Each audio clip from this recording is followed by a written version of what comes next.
Entonces, empecemos. Bien, celular, o sea, de células sobre qué es la vida, se basa en estas características que puse acá. Los seres vivos están formados por células, crecen y se desarrollan, requieren materia para constituirse como tales, ¿sí?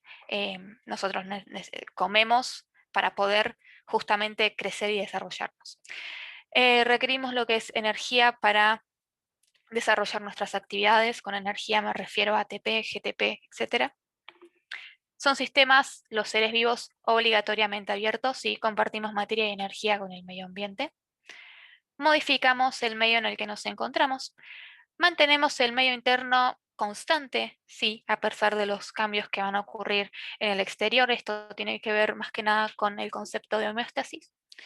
Somos capaces de perpetuarnos a lo largo del tiempo, dejando descendencia. Cambiamos a lo largo de las generaciones, esto tiene que ver mucho con las teorías de evolución, y estamos formados, y esto es muy importante, por el mismo tipo de materia que los elementos inertes.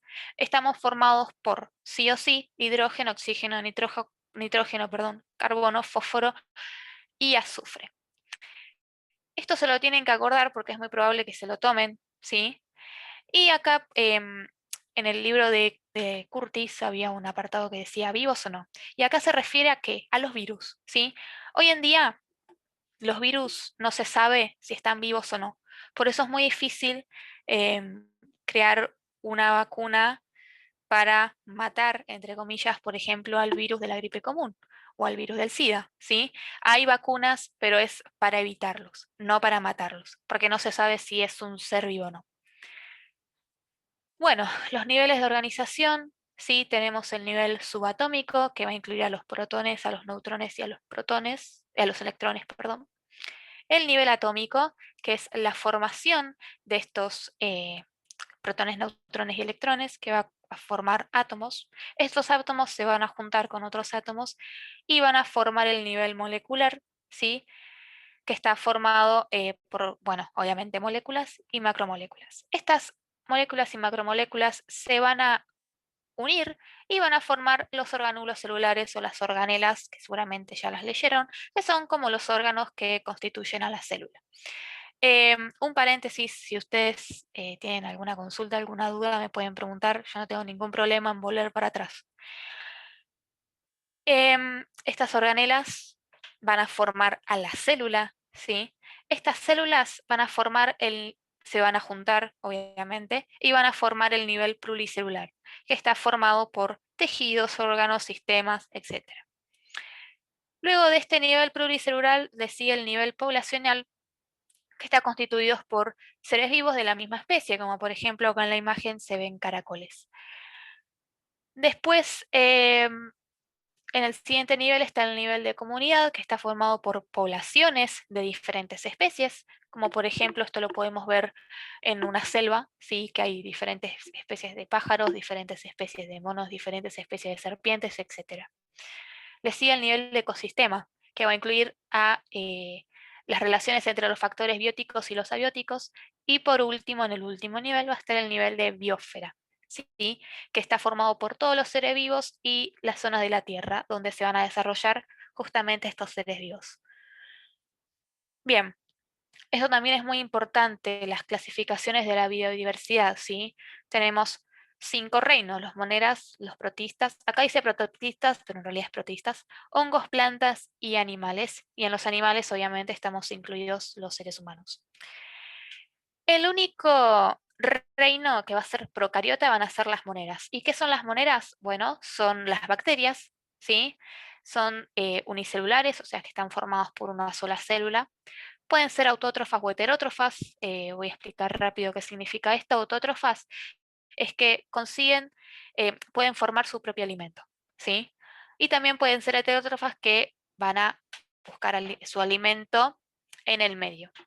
Son asexuales, en algunas ocasiones van a ser sexuales, y esto de tejidos diferenciados y tamaño celular no le den importancia porque no entra. Los protistas son eucariotas, son unicelulares o pluricelulares, y su nutrición puede ser autótrofo o heterótrofo. Después, Los hongos son eucariotas, son pluricelulares o unicelulares y sí o sí van a ser heterótrofos, ¿sí? Con una reproducción sexual o asexual. Las plantas son eucariotas, tienen un tipo de célula eucariota, que después vamos a ver qué significa y cómo se diferencia de las procariotas. Son pluricelulares, están formadas por más de una célula, son autótrofas. No olvidemos que ellas obtienen su alimento a través de la fotosíntesis y los animales son eucariotas, pluricelulares y heterótrofos. En algunos casos hay animales que son asexuales, ¿sí? Como por ejemplo las lombrices. Bien, ¿qué característica nos hace pensar en la célula como la mínima unidad viva, ¿sí? O como una unidad de los seres vivos? Bueno, que todas las células están formadas por agua, ¿sí? Y por la misma clase de moléculas orgánicas. Son unidades de estructura, ¿sí? No pueden dividirse, sí pueden multiplicarse en la división celular, pero no se pueden dividir ya que ello implicaría su muerte. Y son unidades de función, ¿sí? Porque cumplen diferentes funciones vitales. Son sistemas muy complejos. Les acabo de decir que, bueno, forman estructuras y contienen organelas. Esto los hace sistemas muy complejos. Se reproducen en la división celular. Eh, Tienen una metabolización, o sea que dentro de ellas ocurren una serie de reacciones químicas, ¿sí? Se almacena y se libera energía, esto lo van a ver como por ejemplo en la fotosíntesis, en las células de las plantas o en la transcripción y en la traducción. Mantienen un equilibrio interno, o sea, esto, como ya les dije, tiene que ver mucho con la homeostasis. Eh, Tienen una irritabilidad, poseen la capacidad para responder a los cambios que se producen en su interior o en su exterior y evolucionan a lo largo del tiempo. Bueno, como deben saber, obviamente las proteínas van a estar formadas por lo que son aminoácidos, ¿sí? Los aminoácidos se van a juntar en una cadena y van a formar proteínas. Los nucleótidos van a formar lo que son el ADN y el ARN, o sea, los ácidos nucleicos, y los monosacáridos van a formar a los lípidos. Esto es, parece una pavada, pero es súper importante porque se los toman. Y yo he visto que bajan puntos por esto. Entonces, es una pavada, apréndanselo. Bueno, ¿qué son los lípidos? Son sustancias orgánicas que son insolubles al agua y están los lípidos en tipo grasas y aceites, ¿sí? Que cumplen una función de almacenamiento de energía, las ceras que cumplen una función estructural y de protección, los esteroides que son mensajeros químicos y los fosfolípidos que cumplen una función estructural más que nada en la membrana de la célula. Bien, bueno, ahora vamos a ver la diferencia entre la célula procarionte y la eucarionte, ¿sí? Por un lado, las células eucariontes son las más pequeñas y tienen una rápida reproducción celular. Pueden sobrevivir en ambientes muy diversos porque van a ver que hay bacterias que son anaeróbicas o aeróbicas. ¿Esto qué quiere decir? Que pueden sobrevivir en ambientes sí o sí que no hay oxígeno, ¿sí? Entonces obviamente la célula tiene que estar preparado para eso. Son muy poco complejas porque vamos a ver que no tienen un núcleo definido y el material genético está distribuido a lo largo del citoplasma, ¿sí? El cromosoma está en contacto con el resto del citoplasma y tiene una función de descomponedores. Y acá les puse una imagen en donde se ve la gran diferencia que hay entre una célula procariota, como ya les dije, no hay un núcleo definido, fíjense que el núcleo es como toda esta especie de soga que está a lo largo de todo el citoplasma, ¿sí? Tiene algunos ribosomas, una pared celular, una membrana, pero no más que eso. Y la célula eucariota, que es la que está en todos los seres vivos excepto las bacterias, tienen mitocondrias, ribosomas, una membrana celular, un centríolo. En caso de ser una célula de planta va a tener un cloroplasto, tiene un núcleo, ¿sí? Bien. em, y las bacterias, que obviamente van a tener un tipo de célula procariota, ¿sí? Poseen alrededor de un 70% de agua, están constituidas por biomoléculas, em, están formadas por muchas proteínas. Acá puse que constituyen más de la mitad de su biomasa celular, ¿sí? Su visualización es posible mediante el uso del microscopio.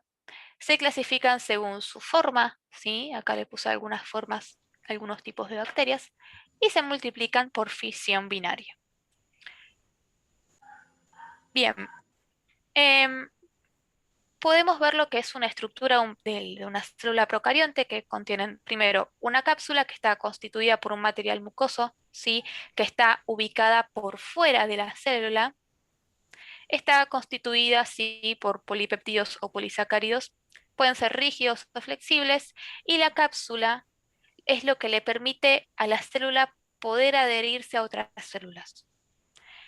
Después tiene los flagelos, que están constituidos por monómeros de flagelina. Tienen una pared celular que rodea la membrana plasmática, sería lo que protege a la membrana y es lo que va a servir, em, como yo digo, como una frontera. La pared celular es lo que va a decidir qué moléculas o qué nutrientes pueden entrar o salir, ¿sí? Y cuánta cantidad. Después tenemos a la membrana plasmática que va a estar ubicada por dentro de la pared celular. El ADN, que está constituido por una sola molécula circular, ¿sí? Que es como acá les mostré, que es toda como una soga. No están asociadas a histonas, ¿sí? Y después tenemos al citoplasma, que no está compartimentalizado, ¿sí? O sea, que no tiene las organelas, que sí tiene la célula eucarionte. Bueno, ahora vayamos por las células eucariotas, que son muchísimo más complejas, ¿sí? Tienen un sistema de endomembranas, que ahora lo vamos a ver, que se va a separar las funciones que va a tener la célula eucarionte, las diversas funciones que tiene. Se le dice eucariota porque tiene un núcleo, que es una estructura que tiene una doble membrana, y adentro del núcleo va a estar la mayoría del ADN. No toda, ¿sí? Bueno, esto en el citoplasma se van a llevar a cabo la mayoría de las reacciones metabólicas, ¿sí? Y hay compartimientos de la célula que van a estar delimitados por una membrana plasmática, que está compuesta por una bicapa lipídica, ¿sí? Por una bicapa de lípidos asociadas a proteínas y algunos glúcidos, y una doble membrana, que ahí es donde va a ocurrir algunas reacciones de transformación y almacenamiento. Bien, la célula eucariota está constituida por un núcleo, ¿sí? Por vesículas, que son estructuras delimitadas por membranas, que están encargadas de aislar a materiales de las diferentes regiones de la célula, por mitocondrias, ¿sí? Que son organelas que están dispersas en todo el citoplasma y que intervienen en la oxidación de moléculas orgánicas. Los cloroplastos, esto es en caso de que estemos hablando de una eh, célula de plantas, ¿sí? De una célula de alguna planta. Ahí es donde se va a realizar la fotosíntesis, ¿sí? Esto es me olvidé la palabra, un cloroplasto, ¿sí? Que va a estar acá. Acá adentro es donde va a ocurrir todo el tema de la fotosíntesis, ¿sí? Las reacciones de oxidorreducción, lo de los electrones, etc. Y como ya les había dicho antes, em, va a haber un sistema de endomembranas, ¿sí? Que son compartimientos formados por cisternas que tienen una sola membrana y que tienen distintas proporciones de lípidos, proteínas y glúcidos, ¿sí? El sistema de endomembranas va a estar compuesto por el retículo endoplasmático rugoso y liso, por el sistema de Golgi, por lisosomas y por microcuerpos. Ahora vamos a ver cuál es la función de cada uno, así que son muy importantes. El retículo endoplasmático rugoso va a tener ribosomas adosados a sus paredes, por eso mismo se le dice rugoso, ¿sí? Em, va a estar asociado con el tema del transporte y procesamiento de las proteínas que se van a formar, que se van a sintetizar en los ribosomas. Por otro lado, vamos a tener el retículo endoplasmático liso. Este no va a estar asociado a, a ribosomas, ¿sí? Y ahí se va a realizar la síntesis de diversos tipos de lípidos. Por otro lado, vamos a tener al sistema de Golgi, perdón, que va a funcionar como un sistema que va a modificar y va a distribuir las proteínas que van a ser sintetizadas en el retículo endoplasmático rugoso. ¿Y por qué digo modificar? Bueno, porque algunas proteínas que salgan del RER van a salir defectuosas. Entonces, el sistema de Golgi lo que va a hacer es agregarle o sacarle algunos aminoácidos a esa proteína y las va a distribuir. Los lisosomas, que son vesículas que están dispersas en todo el citoplasma, que van a tener enzimas digestivas y estas enzimas digestivas van a degradar las moléculas complejas, ¿sí? Las macromoléculas. Por otro lado, vamos a tener a los microcuerpos, ¿sí? Que es un grupo de vesículas que está relacionadas con reacciones de degradación.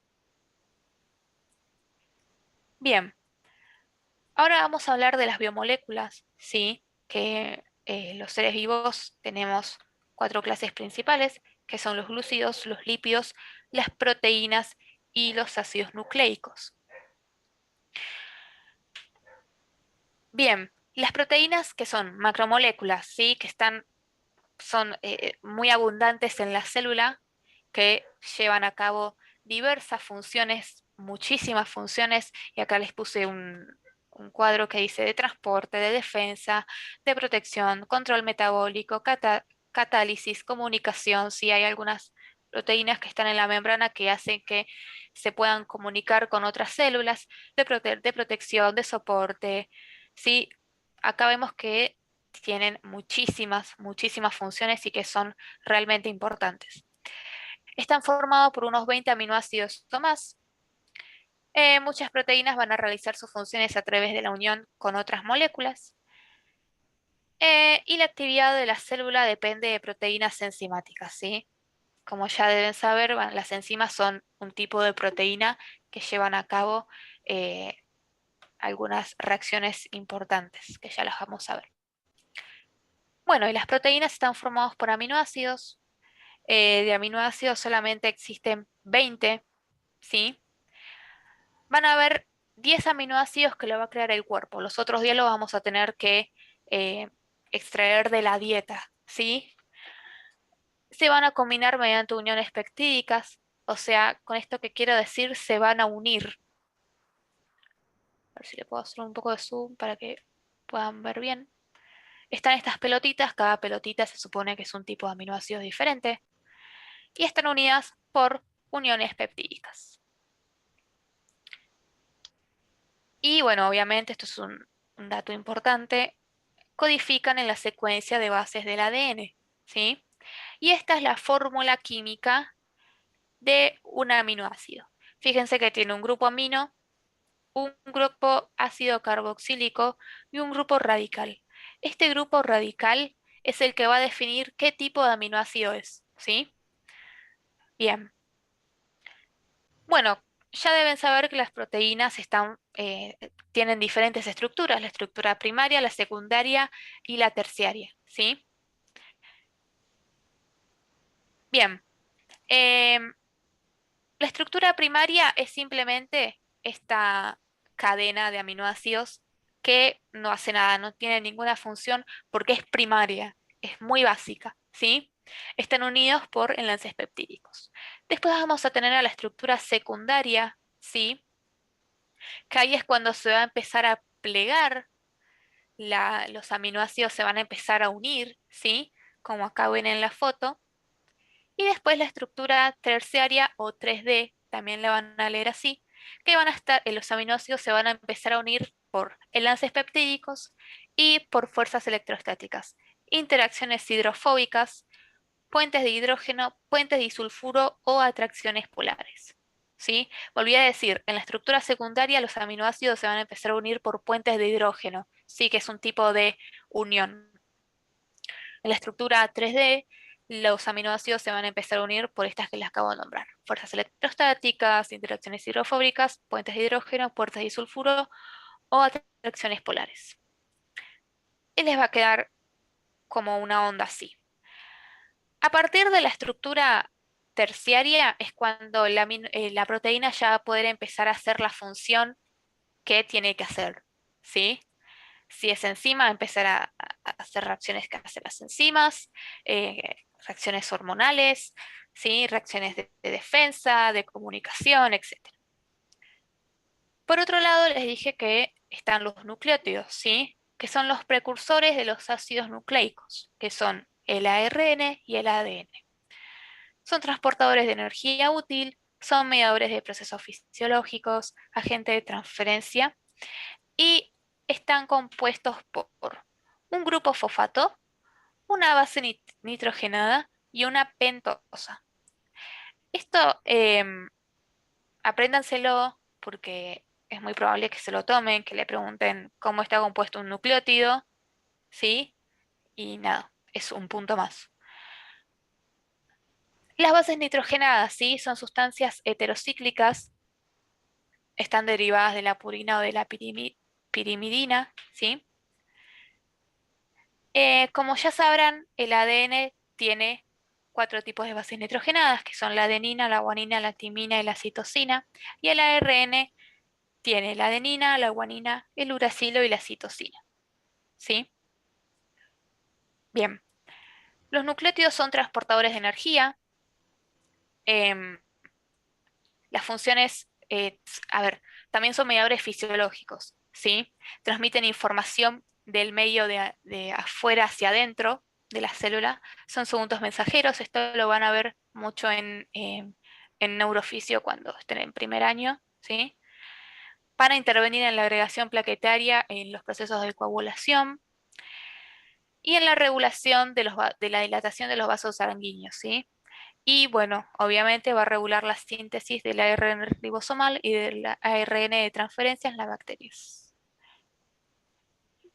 Bien, ADN y ARN son macromoléculas, ¿sí? Que contienen y transmiten la información hereditaria. Esto es obvio. Porque bueno, a través del ADN podemos saber quiénes son nuestros ancestros, básicamente. Em, son los que contienen las instrucciones para que la célula sintetice proteínas. Esto lo vamos a ver ahora en un rato. Y estas instrucciones están almacenadas en un lenguaje codificado como secuencias lineales de bases hidrogenadas. Bien, esta es la estructura de un nucleótido, ¿sí? Están formados por un grupo fosfato, una pentosa y acá va a estar la base nitrogenada. Están formados por la combinación de 4 nucleótidos diferentes. Y acá, esto es muy importante que lo estudien y que se lo sepan bien. Esta es la estructura del ADN, ¿sí? Una doble hélice. Acá hay como una especie de zoom en donde muestra cómo está formado la parte de adentro. Fíjense que en el ADN está la timina, la citosina, la guanina y la adenina. Y la timina, como acá les puse, siempre se va a unir con la adenina. La guanina siempre va a estar unida a la citosina, ¿sí? Y esto es lo que hace eh, que bueno, obviamente están unidos por puentes de hidrógeno, y esto es lo que hace que la estructura del ADN se empiece a enrollar. Y ahí sale la estructura de doble hélice, ¿sí? Están formados, acá les puse, por 2 cadenas de nucleótidos complementarias y antiparalelas. En un extremo va a ser de 5' a 3', y el otro extremo va a ser de 3' a 5'. Bueno, está formado por 2 cadenas de polinucleótidos, ¿sí? Y hacia el interior de la hélice, o sea, hacia adentro, van a estar las bases nitrogenadas. Fíjense que acá, a ver si les puedo hacer zoom, es esto, lo que les acabo de decir. Está el grupo fosfato, ¿sí? Que está acá, la P, la pentosa que es este coso violeta, y la base nitrogenada, ¿sí?